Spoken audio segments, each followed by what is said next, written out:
कोही बङ्गलाचुली अथवा यहाँ उपस्थित दर्शक देखाबाट कोही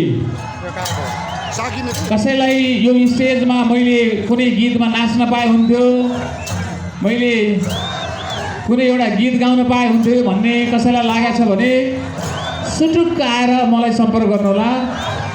दाइ म एउटा गीत गाउँछु, म एउटा नाच्छु भन्नुहोला। कोही हुनुहुन्छ भने आफ्नो कला के हामीलाई सम्पर्क गर्नुहोला। भैलोको बिचबिचमा हामीले यहाँहरूका प्रतिभालाई पनि हामी कदर गर्दै सँगसँगै अर्को मैले अघि पनि भने साँच्चीकै यो बङ्गलाचुली साँच्चीकै बङ्गलाचुली छ। यहाँको प्रकृति त्यस्तै छ, यहाँको कल्चर त्यस्तै छ, यहाँको संस्कार त्यस्तै छ। एक से एक भैलोहरू हेर्नुहोस् त। यो तिहारको अवसरमा यो तिहारमा नाचिने यो देउसी भैलो यसरी यहाँले जगेर्ना गरेर राख्नु भएको छ। अब यो भैलो सकिन्छ, हाम्रो देशको विडम्बना फेरि मादलहरूलाई बाँसुलीहरूलाई थाती राखेर थन्काएर बोरामा कोचेर घरका दलिलमा टङ्गाएर फेरि आफ्नो क्षेत्रमा जानुपर्ने हाम्रो बाध्यता छ।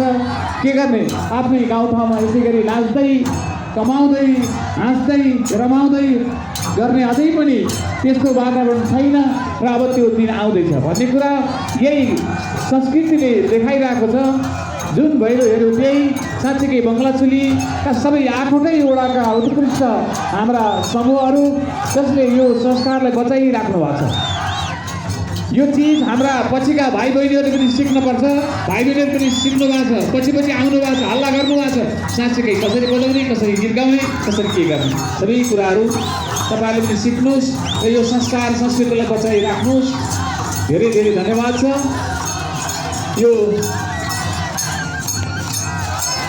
हेलो स्टेजभन्दा ठ्याक्कै अगाडिको मोबाइल टोलीहरू प्लिज बसिदिनु पऱ्यो। यसो गर्नु जसले माथिबाट हेर्नु भएको छ ठिकै छ।